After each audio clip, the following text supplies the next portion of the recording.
કેવલ સન મનુષ્યાકૃતિ, મનુષ્ય આકારે છે, પણ મનુષ્ય નથી. અને પ્રાકૃત ધર્માનાશ્રય, પ્રાકૃત નથી. અપ્રાકૃતા અખિલા કલ્પ ભૂષિત સહજસ્મિત, આપ તો અપ્રાકૃત છો. તો રૂપ અને સ્વરૂપ બંનેમાં ફરક છે. આંખે દેખાય તો કેવલ રૂપ, તો આંખે તો ગિરિરાજજી પર્વત લાગે છે, યમુનાજી નદી લાગે છે, શ્રી વલ્લભ પણ મનુષ્ય લાગે છે, શ્રીનાથજી બાબા મૂર્તિ સ્વરૂપે દેખાય. તો રૂપનો પરિચય તો બધાને હોય. ઠાકોરજી કેવા કે ગુમરાળા કેસ, શ્યામ રંગના છે, વેણુ ધરે પિત્તળ, આ બધું રૂપનું વર્ણન છે. પ્રભુનું સ્વરૂપ કેવું? તો વલ્લભને શું કરીને જાણો છો? જ્યારે આ પ્રશ્ન આપણે આપણી જાતને પૂછીએ, યા તમે કયા વલ્લભમાં ભાવ છે માનો છો? જેમ કૃષ્ણ ખરા, તો તમને કયા કૃષ્ણમાં ભાવ છે? મથુરાધીશ બનીને બેસેલા, એ દ્વારકાધીશ બનીને બેસેલા, એ રણછોડીને ભાગતા રણછોડમાં, એ વિરાટ સ્વરૂપે અર્જુનને આપતા દર્શનમાં, એ ગીતાનો ઉપદેશ આપતા કૃષ્ણમાં? આપણે બધા કહીએ ના, અમારે તો ગોપીઓના આંગણામાં નાચતા કૃષ્ણ અમને તો પ્રિય છે, અમને તો યશોદાજીની ગોદમાં ખેલતા યશોદોત્સંગ લાગતા. આપણા સેવ્ય કોણ? કે યશોદોત્સંગ, કે જે યશોદાજીની ગોદમાં ખેલી રહ્યા છે, એ અમારા સેવનીય છે. તો વલ્લભ કયા? એ આચાર્ય સ્વરૂપે બ્રહ્મવાદની સ્થાપના કરી માયાવાદનું ખંડન કરતા, એ સકલ ભારત વર્ષની તળવાર પરિક્રમા કરતા મહાપ્રભુજી, એ કડકાભિષેક કૃષ્ણદેવરાયની સભામાં કરાવતા એ મહાપ્રભુજી. કયા શ્રી વલ્લભમાં ભાવ છે? તો કે જે દંપદાજીના હૃદયમાં બિરાજે છે, એ વલ્લભમાં ભાવ છે. કારણ કે જે સ્વરૂપાસક્તિ થાય એ પ્રમાણે ફલ પ્રાપ્તિ થાય. એટલે આપણા આરાધ્ય, આપણા સેવ્ય કોણ? તો જેમ કહ્યું યશોદોત્સવ, યશોદાજીની ગોદમાં ખેલતા પ્રભુ, એમ શ્રી દમલાજીને હૃદયમાં વિહરતા શ્રી વલ્લભ, એ આપણા સેવ્ય છે. એટલે એ સ્વરૂપ આસક્તિ, એ સ્વરૂપને, આ બહુ ગહન અને ગૂઢ વાત છે. એ તો જ્યારે જેમ જેમ આપણું વાંચન, જેમ જેમ આપણો સત્સંગ વધતો જાય એ પ્રમાણે એ સમજાય કે મહાપ્રભુજી એ જ છે. પણ એ શ્રી વલ્લભ કયા સ્વરૂપમાં આસક્તિ કરીને એમની આરાધના આપણે કરીએ છીએ. અને એટલે જ દામોદરદાસ નામ છે ને, દામોદર ભક્ત વત્સ્યો જે નામ છે, કે જે ઉદરમાં દામથી બંધાયા છે, ભક્તોને આધીન જે થાય એ દામોદર. જે ઉદરમાં જેને દામ બંધાય છે, દોરડું બંધાયું, નિસ્સાધન થયા, યશોદાજી પ્રભુ બંધાઈ ગયા. તો આમ શ્રી વલ્લભ ભક્તોને વશ છે, ભક્ત વત્સ્યો, ભક્તોને વશ. તેવા શ્રી મહાપ્રભુજીની થોડી ચર્ચા આપણે કરીએ. સર્વપ્રથમ ગઈકાલે મૂળ પુરુષનું આપણે ગાન કર્યું. મૂળ પુરુષ નારાયણ યજ્ઞ મહાપ્રભુજીના 7મા પૂર્વજ પર લઈ ગઈ. એ ભગવદ અવતાર રૂપે શ્રી વલ્લભ, જો 3 સ્વરૂપની ચર્ચા કરીશું મહાપ્રભુજીના, જે સર્વોત્તમ સ્તોત્રમાં 3 પહેલા નામ છે, આનંદ, પરમાનંદ અને શ્રી કૃષ્ણ.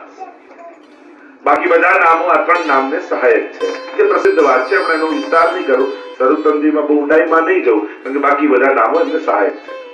એટલે 108 થાય ને 3 ઉમેરો 108 થઈ જાય. તો શ્રી મહાપ્રભુજીના 3 મુખ્ય નામ, એટલે કે મુખ્ય 3 સ્વરૂપે શ્રી વલ્લભનું આરાધન પુષ્ટિ માર્ગમાં છે. જો ઘણીવાર વ્યક્તિ એક હોય પણ વ્યક્તિત્વ એના અલગ હોય, ઘણા બધા હોય. જેમ એક વ્યક્તિ, એક નામનો વ્યક્તિ હોય, કોઈને એના પ્રત્યે પિતાનો ભાવ છે, કોઈને માતા, કોઈને એના પ્રત્યે ભાઈનો ભાવ છે, કોઈને દીકરાનો ભાવ છે. વ્યક્તિ એક છે પણ એના વ્યક્તિત્વ કેટલા બધા હોય. એમ જ લીલામાં આ લીલાત્મક જે સ્વરૂપો છે, એક લાગે પણ અનેક ભાવોથી બિરાજમાન હોય, અનેક સ્વરૂપોથી બિરાજમાન હોય. અને એટલા માટે મુખ્ય 3 શ્રી મહાપ્રભુજીના સ્વરૂપ છે: આનંદ, પરમાનંદ, શ્રી કૃષ્ણ. પહેલું નામ મહાપ્રભુજીનું આનંદાય નમઃ. અને વેદમાં પરબ્રહ્મને આનંદ રૂપ કયો છે, એટલે આનંદ નામ કઈ ગુસાઈજી કહે છે કે સાક્ષાત પૂર્ણ પુરુષોત્તમ સ્વરૂપ શ્રી મહાપ્રભુજીનું છે. એ કહેવા માટે આનંદ નામ કહ્યું છે. વેદમાં બ્રહ્મની વ્યાખ્યા કરી, આનંદ માત્ર કરપાદ મુખોદરાદિ જે સર્વાંગ આનંદમય છે, એ પ્રભુનું સ્વરૂપ છે. અને વેદમાં વર્ણવેલો એ બ્રહ્મ જે આનંદ રૂપ છે એ નંદ બાબાના ઘરે પ્રગટ થયો. એટલે નંદ મહોત્સવ આપણે શું નંદ ઘેર આનંદ ભયો. પછી કે એ આનંદ કોણ? તો કે જય કનૈયાલાલ. પણ વેદમાં જે બ્રહ્મને આનંદ રૂપ કયો છે એ નંદ બાબાને ત્યાં પરબ્રહ્મ પ્રગટ થયા છે. એટલે કહીએ છીએ કે નંદ ઘેર આનંદ ભયો. એ આનંદ પ્રગટ્યો છે. સાક્ષાત રસો વૈશ એ પ્રભુ પોતે પ્રગટ થયા છે. અને એ જ નંદ બાબાના ઘરે પ્રગટેલા શ્રી કૃષ્ણ લક્ષ્મણ ભટ્ટજીને ત્યાં પ્રગટ થયા છે. એટલે પહેલું નામ આનંદાય નમઃ. તો પૂર્વ ચરિત્રમાં પહેલા પરબ્રહ્મ રૂપેના સ્વરૂપનું દર્શન કરીએ. કૈતલ ભૂતલ પર પધાર્યા એની ચર્ચા આપણે કરીશું. તો મૂળ પુરુષ નારાયણ યજ્ઞ. યજ્ઞ નારાયણ ભટ્ટ મહાપ્રભુજીથી સાતમા પૂર્વજ. કાકરવાડ ગામ આંધ્રપ્રદેશમાં. અને સોમયાજી બ્રાહ્મણો પ્રકાંડ વિદ્વાન વેદના સોમયજ્ઞ કરી રહ્યા છે. અને સોમયજ્ઞ કરતા યજ્ઞ કુંડમાં જે આહુતિ આપી સાક્ષાત મદન મોહનલાલજી પ્રગટ થઈ. હમણાં કામવનમાં જે મદન મોહનલાલજી બિરાજ છે એમનું પ્રાગટ્ય યજ્ઞ નારાયણ ભટ્ટના યજ્ઞ કુંડમાંથી છે. એટલે એ સપ્તમ નિધિ મદન મોહનલાલજી ક્યાંય વૈષ્ણવને ત્યાં નથી બિરાજ્યા. એ પૂર્વજોના ઠાકોરજી છે, શ્રી મહાપ્રભુજીના કુળના. તો એ મદન મોહનલાલજી પ્રગટ થયા અને આજ્ઞા કરી કે આપના કુળમાં સોમ યજ્ઞ પૂર્ણ થશે ત્યારે હું પોતે આપના ઘરે બાલક બનીને પધારીશ. પણ એ કુળનો પરિચય આપ્યો છે કે ક્યાં મહાપ્રભુજી પ્રગટ થયા કે આપણું મૂળ પુરુષ નારાયણ યજ્ઞ શ્રુતિ અવતાર ભય સર્વજ્ઞ. કેવા છે કે સાક્ષાત વેદનો અવતાર છે યજ્ઞ નારાયણ. સર્વજ્ઞ શાખા તૈત્રીય. હવે જે બ્રાહ્મણ કુળમાં પ્રગટ થયા એનો પરિચય આપે છે. શાખા તૈત્રીય ગોત્ર ભારદ્વાજ. જો બ્રાહ્મણોના ગોત્ર હોય શાખા હોય વેદની, તમે જયારે પૂજન કરવા જાઓ ને ત્યારે પ્રભુ છે કે કયું વેદ તમારું અને કયું ગોત્ર તમારું એ પ્રમાણે સંકલ્પ કરાવે. કારણ કે આપણે ત્યાં એમ નથી માનતા કે વાંદરાઓમાંથી માણસ થયો. આપણે તેમ માની કે ઋષિઓમાંથી આ સંતતિ પ્રગટ થઈ છે. ઋષિઓમાંથી આખું માનવ સમાજ પ્રગટ થયો. એટલે એનો જે મૂળ આદિ ઋષિ હોય કે જેમાંથી એ આખું પ્રગટ થયું હોય તો એ ઋષિ ગોત્ર રૂપે નું સ્મરણ કરવામાં આવે છે. તો શાખા તૈત્રીય ગોત્ર ભારદ્વાજ. ભારદ્વાજ ગોત્ર કૃષ્ણ યજુર્વેદ મહાપ્રભુજીનો વેદ અને એમાં પણ તૈત્રીય શાખા. એવું ઉપનિષદમાં કથા આવે છે વૈશંપાયન યાજ્ઞવલ્ક ઋષિની કે જયારે એમના શિષ્યથી અપરાધ થયો ગુરુએ કહ્યું કે બધા મેં ભણાવેલા મંત્રો તું પાછા આપી. ત્યારે શિષ્યએ વમન કરી ઉલટી કરી અને બધા વેદ મંત્રો બહાર કાઢી દીધા. અને ત્યાં અનેક ઋષિઓ ઉભા હતા, યુવાન ઋષિપુત્રો ઉભા હતા. એમણે આ વેદ મંત્રોને જોયા ને કહ્યું કે આ તો દુર્લભ વેદ મંત્રો છે, આ અમને મળી જાય તો કેટલું સારું. પણ ઋષિએ વમન કરીને ઉલટી કરીને કાઢેલા અને એ ગ્રહણ કેમ થાય? એટલે એ સમયે જેટલા ઋષિ પુત્રો હતા બધાએ તીતરનું રૂપ લઈ લીધું. તીતર પક્ષી હોય ને, તમે ક્યારેક તો જોયું ભારતમાં કે તીતર નામનું પક્ષી હોય, એ તીતર રૂપ લઈ લીધું ને બધા વેદ મંત્રોને ચૂકી લીધા. તો એ વેદ મંત્રોની જે શાખા થઈ એને તૈત્રીય શાખા કહેવાય. તો મહાપ્રભુજીનું આ કૃષ્ણ યજુર્વેદ તૈત્રીય શાખા એ મહાપ્રભુજીનો વેદ છે. તો મૂળ પુરુષ નારાયણ યજ્ઞ શ્રુતિ અવતાર ભય સર્વજ્ઞ શાખા તૈત્રીય ગોત્ર ભારદ્વાજ તૈલંગ કુલ ઉદ્દીત. તૈલંગ કુળમાં શ્રી મહા તૈલંગ તિલક શ્રીમદ વલ્લભ આપણે આવા તૈલંગ કુળમાં શ્રી મહાપ્રભુજી પ્રગટ થયા છે. તો આમ આખી પરંપરા મહાપ્રભુજીના પૂર્વજોની વર્ણન કરવામાં આવી છે કે એક જે પૂર્વજો થયા કેવા પ્રકાંડ પંડિતો હતા, કેવા વિદ્વાનો હતા. અને એ વિદ્વાનોના કુળમાં શ્રી મહાપ્રભુજી પ્રગટ થયા છે. પણ સાક્ષાત મદન મોહન લાલજી સ્વરૂપે પ્રગટ થયા છે. એટલે એ પોતે પ્રગટ થયા. જ્યારે લક્ષ્મણ ભટ્ટજી જો શ્રી વસુદેવ એમ મૂળ પુરુષમાં કહ્યું. લક્ષ્મણ ભટ્ટ જો શ્રી વસુદેવ એ સાક્ષાત વસુદેવજી રૂપ છે. અને લક્ષ્મણ ભટ્ટજી સોમો યજ્ઞ કાશીમાં પૂર્ણ કર્યો. કારણ કે આપ કાકરવાડથી કાશી આવ્યા છે, અહીંયા કુંભ મેળો ચાલી રહ્યો પ્રયાગ અને કુંભ સ્નાન કરવા માટે આવે છે. અને ઇલમમાં ગારુજી ગર્ભવતી છે. અહીંયા યવનોનો ઉપદ્રવ થયો અને બધા ભાગ્યા પાછા ગામ તરફ ગાડામાં બેસી અને ગાડું ચાલ્યું, આવ્યું ચંપારણ્યમાં. અને ચંપારણ્યમાં 7 મહિનાનો ગર્ભનો પ્રસવ થઈ ગયો. થયું કે મૃત બાળક છે અને લપેટીને વૃક્ષની બખોલમાં રાખ્યું. આગળ ચૌડા નામનું ગામ, ત્યાં જઈને મુકામ કર્યો. અને રાત્રિના સમયે સ્વયં પ્રભુ સ્વપ્નમાં આવ્યા અને આજ્ઞા કરી, લક્ષ્મણ ભટ્ટજી, મેં તમારા પૂર્વજોને જે વચન આપ્યું હતું કે 100 યજ્ઞ પૂર્ણ થશે ત્યારે હું પોતે પધારીશ, તો આપ જેને મૃત માનીને મૂકીને આવ્યા છે, બીજું કોઈ નહીં, હું પોતે તમારે ત્યાં પ્રગટ થયો છું. ચંપારણ્યમાં પ્રગટ થયા. કારણ આપણે ત્યાં એ ભાવ પણ છે કે ચંપા એ સ્વામીજીના શ્રીઅંગ રૂપ છે. ચંપાનું પુષ્પ એ સ્વામીજી રૂપ છે. એટલે કે ચંપા તો મેં 3 ગુણ, રૂપ રંગ અરુવાસ, અવગુણ તો મેં એક હૈ, ભ્રમર ન આવે પાસ. ચંપા તારામાં રૂપ રંગ ગુણ બધું જ છે, પણ એક અવગુણ છે કે ભ્રમર તારી પાસે નથી આવતો. આવું કેમ? ત્યારે ઉત્તર આપતા કહ્યું કે ચંપક વર્ણી રાધિકા और भ्रमर श्याम को दास, स्वामिनी जी को जानी के भ्रमर न जाने पास. ચંપક વર્ણી તો સ્વામીજી છે અને ભ્રમર તો પ્રભુનો દાસ છે, તો સ્વામીજી પાસે કેમ જાય આ દાસ? એટલા માટે નથી જતો. તો આ ચંપારણ્ય એ સ્વામીજીનું વન છે, અલૌકિક રાસસ્થલી છે એમ કહેવામાં આવ્યું. અને ત્યાં મહાપ્રભુજીને પ્રાતઃકાલ થયો, દોડતા લક્ષ્મણ ભટ્ટજી લંબા ગારુજી ત્યાં પાછા પધાર્યા છે. જુએ તો ચારે બાજુ અગ્નિનો કુંડ બન્યો છે. જાણે સાક્ષાત સંકેત કરી રહ્યા છે કે જે યજ્ઞ કુંડમાંથી, અગ્નિ કુંડમાંથી મેં વચન આપ્યું હતું કે તમારા કુળમાં પ્રગટ થઈશ, એ જ પાછો હું પધાર્યો છું. એનો સંકેત કરવા માટે ચારે બાજુ અગ્નિ પ્રજ્વલિત છે. કે એ જ અગ્નિકુંડમાંથી જે પ્રગટ થવાનું વચન જેણે આપ્યું હતું એ જ સ્વરૂપ પાછું પ્રગટ થયું છે. અને વલ્લભ સાક્ષાત પ્રભુના મુખારવિંદ સ્વરૂપ છે. અને મુખાદ અગ્નિ રજાયતે, પ્રભુના મુખમાંથી અગ્નિ પ્રગટ થઈ છે એમ વેદ કહે છે.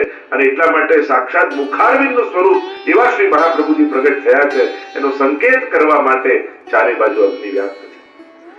સામે લમાં ગારુજી જુએ છે નાનકડું બાળક મધુર મધુર સુંદર મુખારવિંદ કિલકારીઓ કરતું હસતું પોતાના ચરણના અંગુષ્ઠને મુખમાં પધરાવી અને મંદ મંદ સ્મિત કરી રહ્યું છે. જ્યાં લમાં ગારુજીએ દર્શન કર્યા, તનમાંથી દૂધની ધારા વહેવા લાગી. આ તો મારું જ બાળક છે. ગભરાયા પણ અગ્નિમાં કેમ જાઉં? લક્ષ્મણ ભટ્ટજી કહે, જો આપનું બાળક હશે તો અગ્નિ આપને માર્ગ આપશે. અને બાલક જાની જીએ માતા, વચન દિયો એ મોએ વિધાતા, એમ મૂળ પુરુષમાં વર્ણન કરતા દ્વારકેશજી કહે,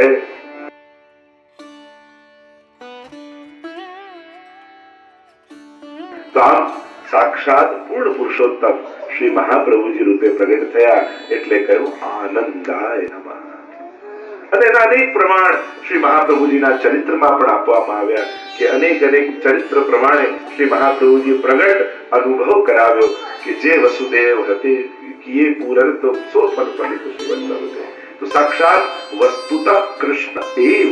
આમ કઈ વલ્લભાષ્ટકમાં શ્રી ગુસાઈજી કહે છે કે સાક્ષાત વસ્તુતઃ કૃષ્ણ સેન મેન વ્રજરાજ ઉછંગે શ્રીમદ વલ્લભ રૂપ સુરંગે. જરાય ફેર નહીં, તનિક પણ ફરક નહીં. એ જ પ્રભુ સાક્ષાત પૂર્ણ પુરુષોત્તમ જે નંદ બાબાને ત્યાં પ્રગટ થયા હતા એ શ્રી મહાપ્રભુજી રૂપે પધાર્યા. અને કેવલ આપણે ગાઈએ કે અષ્ટછાપ ગાય એમ જ નહીં, ગુસાઈજી કે એમ જ નહીં, પણ મહાપ્રભુજીથી પૂર્વ પુરાણોમાં પણ શ્રી મહાપ્રભુજીના નામ સાથે ઉલ્લેખ આવ્યો કે અગ્નિ રૂપો ચાલ્યો ભવિષ્યામી ભૂતલે વલ્લભો અગ્નિ રૂપ શાદ વિઠ્ઠલ પુરુષોત્તમ.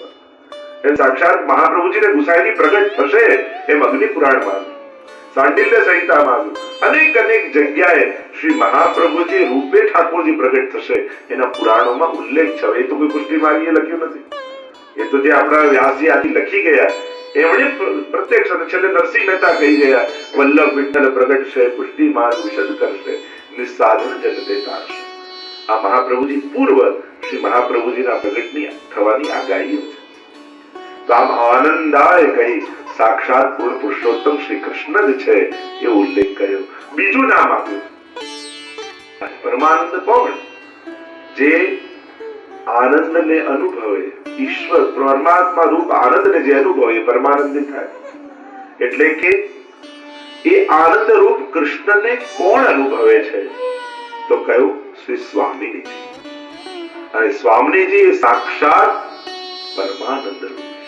એટલે પરમાનંદ કહીને મહાપ્રભુજીનું બીજું સ્વરૂપ એ સાક્ષાત સ્વામીજીનું સ્વરૂપ છે. ભક્તિ, કૃષ્ણ ભક્તિનો સર્વોચ્ચ આનંદ કયો? તો કે રાસમાં સ્વામીજીને જે આનંદનો અનુભવ થાય છે એ સર્વોચ્ચ આનંદ છે. એની કરોડમી કણિકાનો પણ જો અનુભવ આપણને થઈ જાય તો યલ્લબ્ધ્વાભમાન અમૃતો ભવતિ સિદ્ધો ભવતિ તૃપ્તો ભવતિ, એવો આનંદ અનુભવ સ્વામીજીને થાય છે. તો એ પરમાનંદ, કારણ કે આનંદરૂપ પ્રભુ છે. જેમ પેંડા કરતા પણ પેંડા ચાખનારને વધારે આનંદ આવે. પેંડો થઈ જવો એમાં આનંદ છે, પણ પેંડો ખાવો એ પરમાનંદ છે. તો પેંડો થઈ જવો એટલે મુક્તિ, ભગવાનમાં ભળી જવું, પણ પ્રભુના સ્વરૂપાનંદનો આનંદ લેવો એટલે પરમાનંદનો અનુભવ. અને એ સ્વામીજીને થાય છે. આપણે ત્યાં તો અનેક પ્રસંગો પણ એવા આવે છે કે જયારે એકવાર વ્રજભક્તોએ વિનંતી કરી યમુનાજીને કે આજે આપ પ્રધાન સ્વામીજી બનો ને રાસ કરીએ. યમુનાજીએ કહ્યું કે સ્વામીજીને ખબર પડશે તો નારાજ થશે. ના, અમારો મનોરથ છે. વ્રજભક્તોએ કહ્યું કે યમુનાજી આપ પ્રધાન સ્વામીજી બનીને રાસ કરો.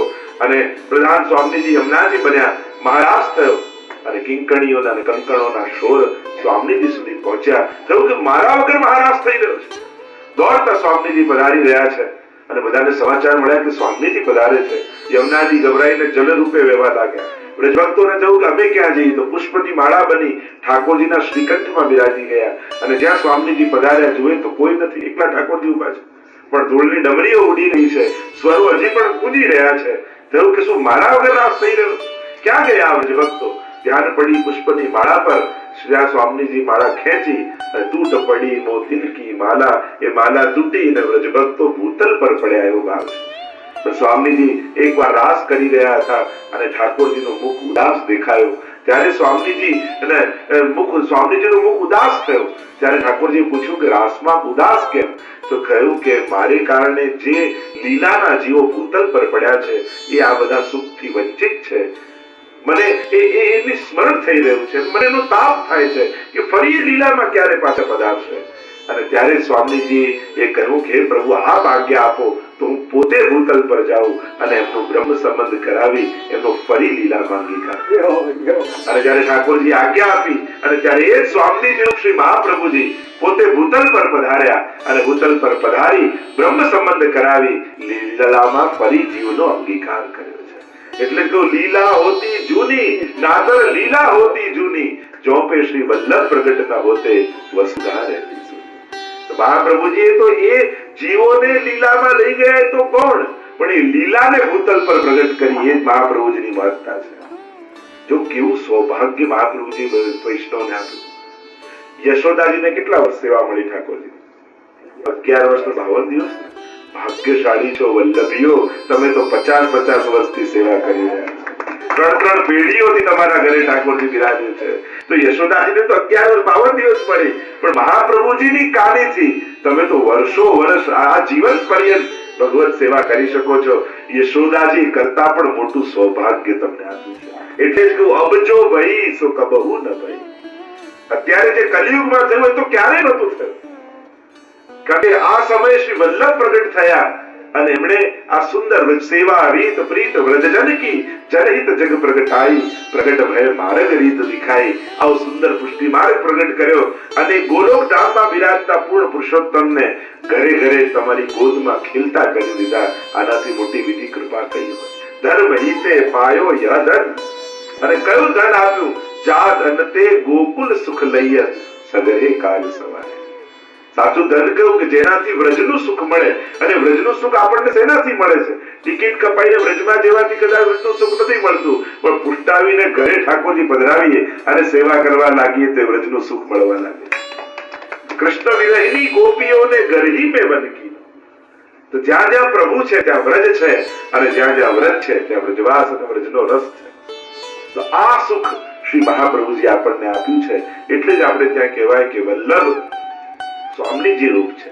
કારણ કે આ અધિકાર સ્વામીજી અલાવા બીજો કોણ આપી શકે?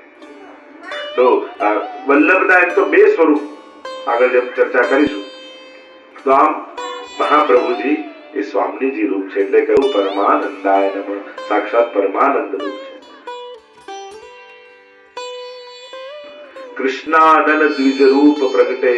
કૃષ્ણાનંદ દ્વિજ રૂપ એટલે કે સાક્ષાત પ્રભુનું મુખારવિંદ સ્વરૂપ શ્રી મહાપ્રભુ. આ શ્રી વલ્લભનું પ્રાગટ્ય ક્યાંથી છે? સૌંદર્યમ નિજહૃદગતમ પ્રકટિતમ ત્રિગુણ ભાવાત્મકમ. સૌંદર્ય, ત્રણ શબ્દો આપણે ત્યાં મહત્વના: ઐશ્વર્ય, માધુર્ય અને સૌંદર્ય. ઐશ્વર્ય શ્રી યમુનાજીમાં ઠાકોરજીનું વિરાજિત છે. માધુર્ય તો મધુરાધિપતે અખિલમ મધુરમ શ્રીજીમાં વિરાજે છે. અને સૌંદર્ય શ્રી વલ્લભમાં વિરાજમાન છે. આ ત્રણ શબ્દો આપણે ત્યાં મહત્વના. તો સૌંદર્ય કયું? નિજહૃદગતમ પ્રકટિતમ. લીલાનો પ્રસંગ આવે છે ને કે એકવાર ઠાકોરજી સ્વામીજીનું ચિંતન કરી રહ્યા હતા. રાધા રાધા રાધા સ્મરણ કરી રહ્યા હતા અને રોમ રોમમાં રાધાજી વ્યાપી ગયા.